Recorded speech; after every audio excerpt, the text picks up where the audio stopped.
Grabe talaga, ayaw nilang tumigil, ano? Alam niyo kung bakit? Kasi merong isang senador sa katauhan ni Robin Padilla, ang pinipilit niya na talagang pigilan itong trial ng Senado sa kaso ni Sara Duterte, Vice President. Mangyari kasi yung draft resolution ni Bato de la Rosa hindi na itinuloy. Pero ngayon, si Robin Padilla pala ay may sariling resolution. Kung di ako nakakamali na i-file pa. Ang purpose ay pigilan yung trial. At ang kanyang ginamit na argumento ay yung sinabi ni Tolentino na natalong senador na ngayon ni kasalukuyang majority ng patapos ng 19th Congress na hindi daw pwedeng talakayin sa 20 Congress ang impeachment na tinalakay ngayong 19th Congress. Siya lang yata ang may sabi nun. Ewan ko kung saan hinugot ni Tolentino yun. Yun daw ay nakabase doon sa saligang batas at impeachment sa Amerika. Ay iba naman ang batas sa Amerika, iba yung batas dito.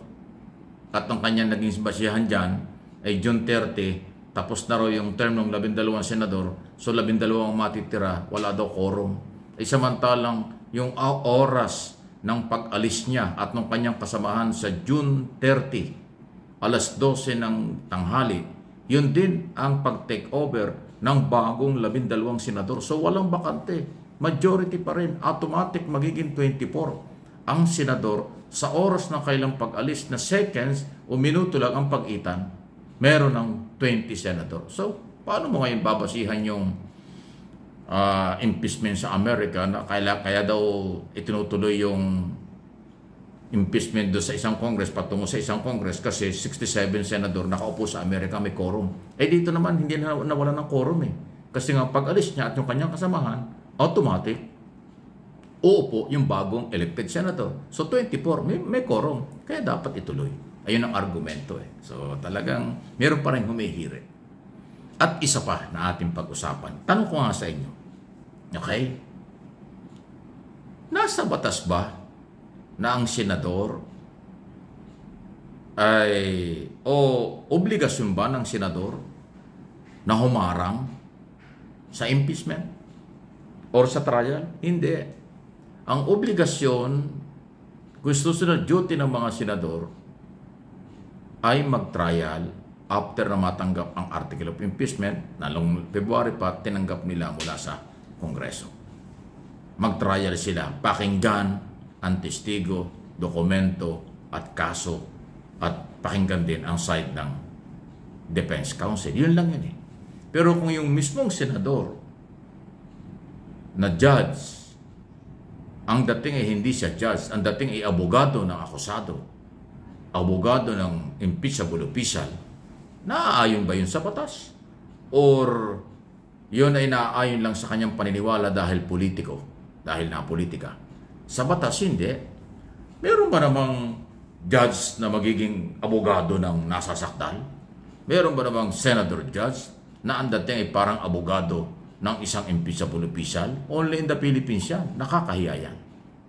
So, kung may karapatan si Robin Padilla na gawin yan, may karapatan din ako, may karapatan kayong mamamayang Pilipino, kayong aking mga followers at viewers, subscriber ng aking mga channel, na magbigay din ng pahayag at opinion na maaaring mali at hindi trabaho ng isang senador judge ang maging abogado ni Sara Duterte. At hindi trabaho ng isang senador judge na harangin ang constitutional duty nila. Ang trabaho nila, makinig, alamin kung may ebidensya, bumoto ng against, bumoto ng pabor, bumoto ng conviction o acquittal after ng presentation. Yun ang trabaho nila. Ayaw kong sabihin hindi alam ni Robin Padilla ang kanyang trabaho. Ang sinasabi ko lang, baka kulang siya sa mga impormasyon kung bakit siya gumagalaw ng ganyan. Nagkasundo na nga ang majority ng mga senador na tuloy na. Pinanumpa na si Senate President as presiding officer. At yung mga senador judge, ganun din. So trial na. Pero bakit may hirit pang ganyan? Hindi kaya panggulo lang yan? Paningit lang? Pero sa isang banda, naunawaan ko naman dahil baka yun ang abot ng kanyang kaalaman. Naharangin sa magitan ng resolusyon. Inuulit ko, hindi na nga itinuloy ni Bato de la Rosa yung kanyang draft resolution kasi nga sinabi na ng maraming abogado, hindi pwedeng pigilan ng resolution ang constitutional duty ng mga senador. Pero itinuloy pa rin ni Robin Padilla. So ano yun? Ano ito, pelikula? Ano ito, showbiz na galawan?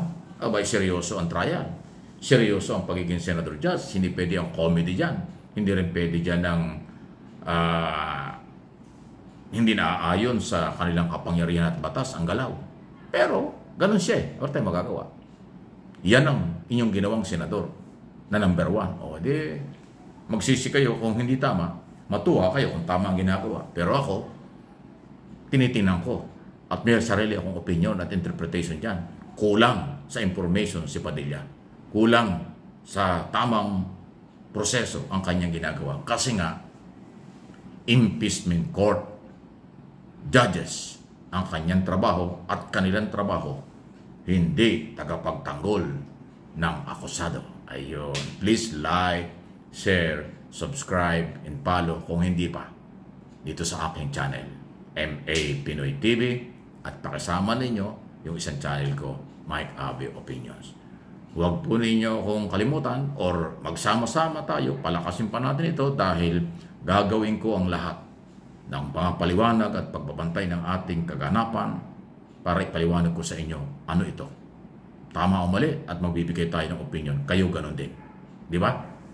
Okay? Kung meron lang hindi nakakaintindi at ayaw imintindi, baka dahil sila ay kasama dun sa mga sarado ang isip. Dahil lang gusto nila sila ang manalo o sila yung masunod kahit mali. Gusto nila walang proseso kahit mali. Ay hindi pwede yun. Kailangan ng batas ay gumana. At walang pwedeng magsamantala. No one is above the law. Ayan ang lagi nating paalaala. Okay? So dahil dyan, magbantay tayo. Huwag kayong magsawa. Kahit na kayo mapuyat, mapagod dito sa papalapit na trial.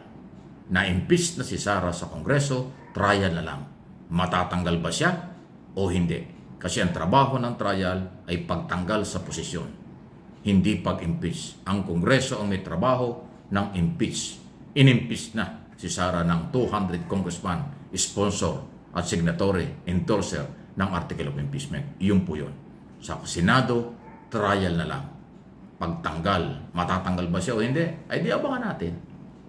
Pero siyempre, dapat alam tayo natin lahat ito, subaybay natin. Huwag nating ipagkakatiwala ang ating paniniwala ang naaayon sa batas sa mga senador lang. Lalo na kung yung senador hindi sumusunod, maliligaw tayo dyan. Panindigan natin ang tama, kahit hindi tayo may karapatan dyan sa Senado. Tayo ang karapatan lang natin ay mag-obserba at magbantay. Pero yung mag-participate, hindi. Yung boses lang ng taong bayan, bahagi tayo, ay ating obligasyon at karapatan yan. At dapat nilang pakinggan kung hindi mananagot sila sa bayan. Yun po yun. Lahat ay may pananagutan, responsibility and accountability. Importante, transparency pa. Hindi pwede ang taguan, kampihan kasi nakakahiya sila. Yun lang po yun.